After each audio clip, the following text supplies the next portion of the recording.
नमस्कार, city centre show में आपका स्वागत है। मुंबई से मैं हूं पूजा भारद्वाज। मुंबई के फोर्ट इलाके में इस वक्त हम मौजूद हैं काला घोड़ा फेस्टिवल के अंदर, जिसकी शुरुआत हुई है। 9 दिनों तक ये फेस्टिवल चलता है। देश के सबसे प्रतीक्षित फेस्टिवल्स में से ये एक है, क्योंकि कई जाने माने कलाकारों की कलाकृतियाँ यहाँ पर लगाई जाती हैं ख़ास संदेश के साथ। आप देखें, चाहे वो पर्यावरण हो, ऊर्जा हो, शिक्षा हो, आधुनिक भारत, ऐसे तमाम मुद्दों पर यहाँ पर अलग अलग कला आपको दिख जाएगी, जिसे देखने के लिए मुंबईकरों में उत्सुकता है। अलग अलग राज्यों से स्टॉल्स यहाँ पर लगाए जाते हैं, जहाँ खरीदारी के लिए लोग आप देखें पहुँच रहे हैं। तो एक वीकडे के दिन भी लोगों की ये संख्या अगर पहुँच रही है तो आप समझ सकते हैं कि किस तरह से लोगों में उत्साह। और कई सेलिब्रिटीज़ भी यहाँ पर आते रहते हैं, चाहे वो अपनी फिल्मों के प्रमोशन के लिए हो या फिर इस कला को देखने के लिए यहाँ पर पहुँचते हैं। तो उसको लेकर भी एक चर्चा का विषय ये फेस्टिवल बना रहता है।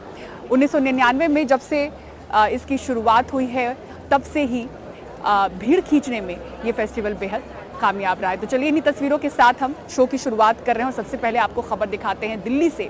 गणतंत्र दिवस को देखते हुए दिल्ली पुलिस अलर्ट पर है, क्योंकि खुफिया जो एजेंसियां हैं उसकी तरफ से इनपुट मिली है कि आतंकी संगठन हिजबुल और लश्कर की ओर से गड़बड़ी फैलाने की कोशिश हो सकती है। ऐसे में दिल्ली पुलिस खासा तैयारी सुरक्षा के लिहाज से कर रही है। ऐसे वक्त में भी जब अयोध्या में राम मंदिर में प्राण प्रतिष्ठा के बाद हालात संवेदनशील हैं, तो सतर्कता और बढ़ी है। क्या है ये अलर्ट, क्या है पूरी खबर, बता रहे हमारे सहयोगी मुकेश सिंह सेंगर। गणतंत्र दिवस के मौके पर दिल्ली की सुरक्षा के लिहाज से किलेबंदी की जा रही है, खास तौर पर उस रूट की जहां से परेड निकलेगी। अयोध्या में राम मंदिर में प्राण प्रतिष्ठा के बाद दिल्ली पुलिस और ज्यादा संवेदनशील है, इसीलिए खास सतर्कता बरती जा रही है। दिल्ली पुलिस की सुरक्षा यानी सिक्योरिटी यूनिट, ट्रैफिक यूनिट और जो डिस्ट्रिक्ट यूनिट्स हैं, इन सब को साथ इकट्ठा, और इसके साथ ही बहुत तरह की जो मल्टी एजेंसीज होती हैं, सेंट्रल एजेंसीज हैं, दिल्ली पुलिस के अदर यूनिट्स हैं, सबको इकट्ठा लेकर एक समग्र सुरक्षा इंतजाम किया गया है। खुफिया एजेंसियों ने अलर्ट जारी कर कहा है कि हिजबुल मुजाहिदीन और लश्कर जैसे आतंकी संगठन वीआईपी लोगों और भीड़ भाड़ वाले इलाकों को निशाना बना सकते हैं। धमाकों के लिए पाकिस्तान से ड्रोन के जरिए आईईडी मंगाई गई है। ऐसे हमलों को नाकाम करने के लिए खास सुरक्षा तैयारी की गई है। कर्तव्य पथ पर यह है दिल्ली पुलिस का सीसीटीवी कैमरों का कंट्रोल रूम, जहां 1000 कैमरों की लाइव फीड आ रही है। इनमें करीब 400 कैमरे लाल किले से लेकर विजय चौक तक परेड रूट पर लगे हैं। इनमें हाई रेजोल्यूशन कैमरे और फेस रिकॉग्निशन कैमरे भी लगे हैं। ये वो कैमरे होते हैं जिनमें जो एक सॉफ्टवेयर के जरिए कनेक्ट होते हैं, और इस सॉफ्टवेयर में 50,000 जो टेररिस्ट हैं या जो क्रिमिनल्स हैं उनका डेटा स्टोर होता है। और जैसे ही इनमें से कोई संदिग्ध वहां पर पहुंचता है, तो ये जो कैमरे हैं ये अपने आप उसको पहचान लेते हैं और तुरंत दिल्ली पुलिस के पास अलर्ट जाता है। पुलिस के मुताबिक इस बार रिपब्लिक डे परेड में करीब 77,000 मेहमान शामिल होंगे। सुरक्षा के लिहाज से दिल्ली पुलिस और अर्धसैनिक बलों के कुल 14,000 जवान तैनात रहेंगे। इनमें 8,000 जवान परेड रूट पर तैनात रहेंगे। पूरे इलाके को 28 जोन में बांटा गया है। 7 लेयर का सुरक्षा घेरा होगा। हवाई हमले रोकने के लिए एयर डिफेंस सिस्टम, ड्रोन हमले रोकने के लिए एंटी ड्रोन सिस्टम तैनात किए गए हैं। इमारतों पर करीब 300 स्नाइपर कमांडो तैनात रहेंगे। दिल्ली पुलिस की क्विक रेस्पॉन्स टीमें, sweat commando, bomb detection team, NSG और एसपीजी सुरक्षा का जिम्मा संभालेंगी। इसमें जो हमारा डिप्लॉयमेंट है वो करीब 8,000 जो है पुलिसकर्मी इसमें हम डिप्लॉय कर रहे हैं। जैसा आपको पता है कि इस बार जो नंबर ऑफ इनवाइटीज़ हैं उनकी संख्या करीब 77,000 के ऊपर की है, तो इस वजह से हमें और भी ज़्यादा अपना सिक्योरिटी जो अरेंजमेंट्स है उसको स्टेप अप करना पड़ा है। 25 जनवरी की रात 10 बजे से दिल्ली की सीमाएं सील हो जाएंगी और भारी वाहनों की एंट्री नहीं होगी। 26 जनवरी को कार्यक्रम के दौरान उन्हीं वाहनों को एंट्री मिलेगी जिनके पास पार्किंग पास होंगे। 26 को एलेबोरेट सिक्योरिटी चेक्स होंगे due to sensitivity of the occasion. In fact 25 रात को ही 10 बजे से बॉर्डर्स सील किए जाएंगे और जो हैवी ट्रांसपोर्ट व्हीकल्स हैं या लाइट गुड्स व्हीकल हैं उनकी मूवमेंट बार्ड होगी, तो इस चीज़ का भी खास ध्यान रखा जाए जिसने भी इधर आना है, तो क्योंकि 10 बजे के बाद मूवमेंट नहीं होगी। कार्यक्रम के दौरान पूरा इलाका नो फ्लाई जोन होगा। हाल ही में संसद पर घुसपैठ के बाद कार्यक्रम में शामिल होने आए लोगों के जूतों की सुरक्षा जांच की जाएगी। 26 जनवरी की परेड देश के सबसे बड़े इवेंट्स में एक है और ऐसे में इसकी सुरक्षा की जिम्मेदारी भी किसी चुनौती से कम नहीं, तब जब आतंकी खतरा बहुत ज़्यादा हो। सुरक्षा एजेंसियों का दावा है कि हम हर खतरे से निपटने के लिए तैयार हैं। नई दिल्ली से कैमरामैन मोहम्मद मुसलिन के साथ मैं मुकेश सिंह सेंगर, NDTV इंडिया। और फ्रांस के राष्ट्रपति इमैनुअल मैक्रो जयपुर पहुंचेंगे, पीएम मोदी उनकी अगवानी करेंगे। इस बार 26 जनवरी के कार्यक्रम में मैक्रो मुख्य अतिथि हैं। कैसे हैं जयपुर के सुरक्षा के इंतजाम, आइए आपको दिखाते हैं।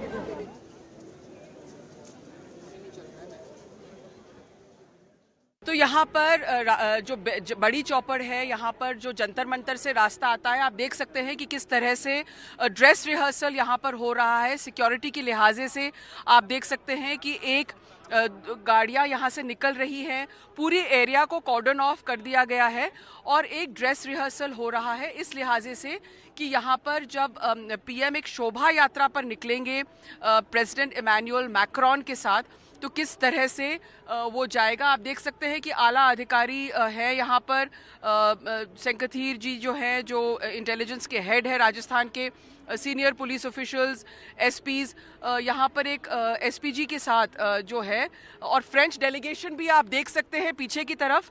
फ्रेंच डेलीगेशन जो फ्रेंच सिक्योरिटी ऑफिशियल्स हैं वो भी चल के आए हैं और यहाँ पर जो एक तरह से पूरी तरह से यहाँ पर ड्रेस रिहर्सल आपको देखने को मिल रहा है जो यहाँ पर हो रहा है, क्योंकि यहाँ पर जो है अंतिम पड़ाव जो है जो इस यात्रा का है, जयपुर में रामबाग जाएंगे, उसके पहले जो यात्रा है वो यहाँ पर रुकेगी। एक शोभा यात्रा जो है यहाँ जंतर मंतर से यहाँ पर आके और फिर यहाँ हवा महल पर रुकेगी। तो आप देख सकते हैं कि किस तरह से अब जो ये जा रहे हैं यहाँ इस तरफ जाएगी और एक तरह से एक सिक्योरिटी, क्योंकि ये हाई सिक्योरिटी होगा इसमें, तो उसके जो एक तरह से इसका एक ड्रेस रिहर्सल हो रहा है, क्योंकि लग रहा है कि ये जो ओपन जीप है इसमें प्रधानमंत्री इमैनुअल मैक्रोन और प्राइम मिनिस्टर नरेंद्र मोदी जो हैं यहाँ पर इसमें से जाएंगे। प्रेसिडेंट इमैनुअल मैक्रोन एंड प्रधानमंत्री नरेंद्र मोदी। अब आप देख सकते हैं कि किस तरह से जो गाड़ियां हैं वो यहाँ से जा रही हैं। गणतंत्र दिवस परेड में इस बार नारी शक्ति का जलवा होगा। 70% से अधिक महिलाएं ही होंगी। सेनाओं के दस्ते से लेकर अर्धसैनिकों की परेड के अलावा झांकियों में भी ज्यादातर महिलाएं ही दिखेंगी।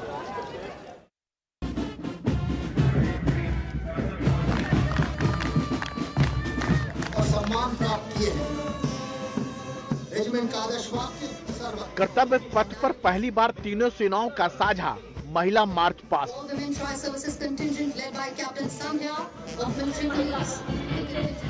अर्धसैनिक बलों की परेड में भी बैंड से लेकर मार्च पास्ट तक।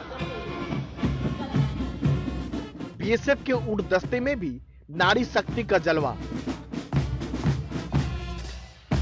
एनसीसी दस्ते में भी गर्ल्स कैडेट।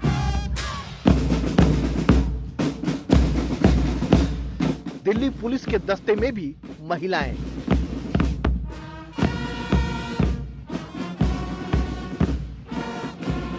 ऐसा पहली बार होगा कि कर्तव्य पथ पर इतनी बड़ी संख्या में महिलाएं छाई रहेंगी। जो परेड आप देखेंगे उसकी खासूसियत सबसे पहले तो मैं बोलूँगा नारी शक्ति, चूँकि तकरीबन 75 से 80% लोग जो आज कर्तव्य पथ पर उतरेंगे वो सारी नारियां होंगी। इस बार परेड में सेना के दस्ते में पहली बार महिला आर्टिलरी अफसर हिस्सा लेंगी। वहीं वायुसेना के दस्ते में लड़ाकू विमान उड़ाने वाली महिला पायलट होंगी। तो नेवी के दस्ते में भी दिखेंगी महिलाओं की ताकत। वो महिला अधिकारी भी होंगी जिन्होंने अरब सागर में हाल ही में लाइबेरिया के जहाज पर फंसे भारतीयों को बचाया था। ये हमारा जो टैबलो है, इस बार का थीम है सक्षम, सशक्त और आत्मनिर्भर। ये 3 भाग्यों में डिवाइड किया गया है। जो इसका रियर पोर्शन है वो डिपिक्ट कर रहा है सक्षम, जो बीच का भाग्य है वो दिखा रहा है सशक्त, जो कि डिपिक्ट करता है पावरफुल। और यहाँ पे एक GSAT-7 अल्फा सैटेलाइट दिखाई गई है, जिससे हम स्पेस टेक्नोलॉजी यूज करके अपने ऑपरेशंस को एक्सपैंड कर रहे हैं। तो जैसे आपने लोगों ने कहा एक चेतावनी दी, उसके बाद भाग निकल जा रहा, कुछ बताइए थोड़ा सा, कुछ देश जानना चाहता है।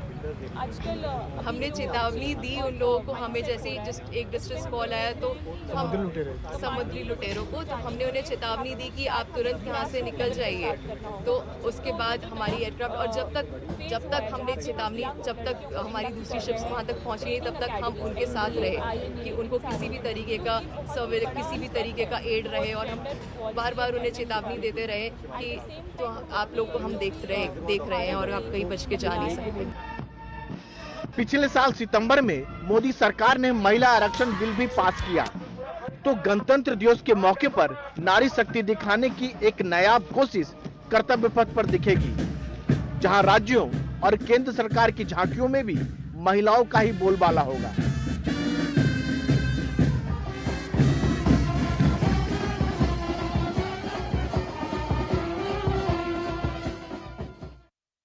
उत्तर प्रदेश के देवबंद के सिद्धार्थ गुप्ता ने यूपीएससी परीक्षा में टॉप किया है। तो कौन है इस बार के टॉपर्स और महिलाओं का प्रदर्शन कैसा रहा, दिखाते हैं आपको इस रिपोर्ट में। ये हैं सिद्धार्थ गुप्ता, यूपी सिविल सेवा परीक्षा के टॉपर। फिलहाल नायब तहसीलदार के पद पर तैनात सिद्धार्थ ने शुरुआती पढ़ाई देवबंद से की, फिर यूपीएससी की तैयारी के लिए दिल्ली में कोचिंग ली। की तैयारी मैं 2018 से ही कर रहा था। स्टार्टिंग में मैंने बेसिक बुक्स की थी, उसके बाद स्टैंडर्ड बुक्स को फॉलो किया था, जो सब टॉपर्स की स्ट्रेटजी में देखता था, और उसके बाद मैंने टेस्ट सीरीज़ वगैरह भी दी, तो उसके थ्रू मतलब मैंने अपनी प्रिपरेशन रखी। सिद्धार्थ के घर पर जश्न का माहौल है और बाहर बधाई देने वालों का तांता। पिता किराना व्यापारी हैं और मां गृहिणी। रात को लगभग कई बार तो 3 बजे 4 बजे तक पढ़ाई करना एक आम बात थी, और कभी मुझे इस बात की शिकायत नहीं रही कि पढ़ाई के बारे में मुझे उसे कभी कहना पड़ा हो कि भाई आप पढ़ क्यों रहे। हमेशा लगनशील रहा पढ़ाई के मामले में। यूपीपीएस परीक्षा में इस बार 251 लोगों को सफलता मिली। इनमें 167 पुरुष और 84 महिलाएं हैं, यानी सफल उम्मीदवारों में 33.46% महिलाएं। टॉप 10 में पुरुषों के साथ साथ 2 महिलाओं ने भी अपनी जगह बनाई। ओबीसी वर्ग से 77, एससी समुदाय के 55 और एसटी कैटेगरी के 2 लोग चयनित हुए हैं। इंजीनियर की नौकरी छोड़ने के बाद पीसीएस की तैयारी में जुटे सात्विक श्रीवास्तव ने यूपीपीसीएस में 3रा स्थान हासिल किया है। हरदोई के नवीपुरवा के सात्विक ने एनआईटी जयपुर से सिविल इंजीनियरिंग की पढ़ाई की। बांदा में रेलवे की नौकरी लगी, लेकिन नौकरी छोड़कर पीसीएस की तैयारी की और 3रे प्रयास में सफल हो गए। बीच में जॉब लगी थी रेलवे में टेक्निकल 12 मई 2022। 12 मई 2022 किस पद पर? जूनियर इंजीनियर की पोस्ट थी, और इनिशियल ट्रेनिंग तो इलाहाबाद में ही हुई थी। अच्छा, और ये क्यों छोड़ दी और कब छोड़ी है? ये मैंने कुछ ही महीनों में ही छोड़नी पड़ी, क्योंकि पूरा फोकस मुझे इसी में देना था। मुझे पता था वहाँ से मैं जस्टिस नहीं कर पाऊंगा। मेहनत, लगन और लक्ष्य के प्रति समर्पण के दम पर इन तमाम अभ्यर्थियों ने अपने सपने को साकार किया है। लखनऊ से रणवीर सिंह के साथ दिल्ली से परिमल कुमार की रिपोर्ट, एनडीटीवी इंडिया।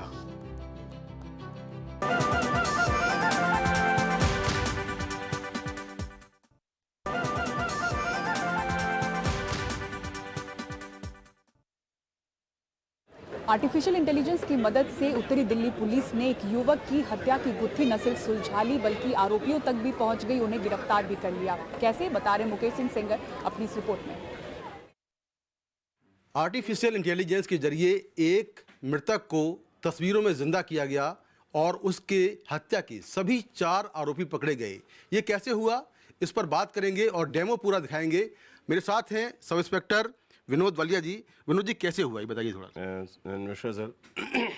एक्चुअली एक मर्डर केस था और ब्लाइंड केस था, जिसके क्रिमिनल के बारे में तो जानना एक अलग पहलू था, लेकिन वो लाइव है और कहाँ से है, कहाँ से बिलोंग करता है, किस कैटेगरी करते हैं, ये एक बड़ा पहलू था हमारे लिए। तो इसकी जब फोटोग्राफ आई तो कॉमनली ये फोटोग्राफ आई तो कॉमनली इसका सिनेरियो ये रहता है कि जब भी किसी डेड बॉडी को देखता है तो कोई भी नॉर्मल आदमी उस पर ज़्यादा फोकस नहीं करता। फोकस ही कई बार वो देखना नहीं चाहता उसको, यार डेड बॉडी है, इसको कौन देखेगा।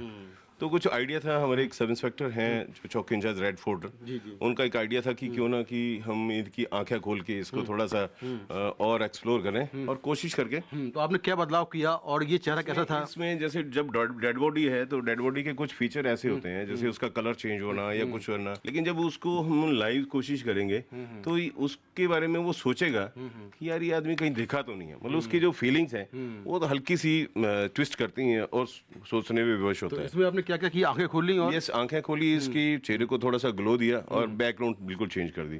थाने को डिस्ट्रीब्यूट किया, हर थाने के बोर्ड पे पोस्टर लगाया और उसका एक नतीजा निकला कि जब एक जिनका भी ये कोई रहा है, फैमिली मेंबर रहा है, उन्होंने जब फोटोग्राफ को देखा तो उस रियल फोटोग्राफ देखा, हाँ ये तो पर्सन है, ये हमारा नोन है। बैकग्राउंड कई चेंज किए थे? हाँ, दो तीन बैकग्राउंड लगाई। ये अगर क्रिमिनल होता तो शायद आपके पास डेटाबेस में मिल जाता। बिल्कुल श्योर। तो हम आइडेंटिफाई करते हैं, हम मिसिंग पे बहुत अच्छा काम करते हैं। तो मिसिंग को ढूंढने के लिए हमारे पास सारी तरह के जितने भी हमारे पास डिस्ट्रिक्ट लेवल पे या स्टेट लेवल पे डाटा है, उस डाटा का यूटिलाइज करते हैं। इसमें कितने क्रिमिनल का डाटा होगा? लगभग आप सामने देखिए, लगभग 4 लाख तक, 4-4.5 लाख लोगों के फोटोग्राफ हैं और ये बहुत ज़्यादा फोटोग्राफ हैं इसमें, ये है। तो आप देखें कि दिल्ली पुलिस किस तरह से तकनीक का इस्तेमाल कर रही है। 4 लाख अपराधियों का डेटा यहाँ पर है।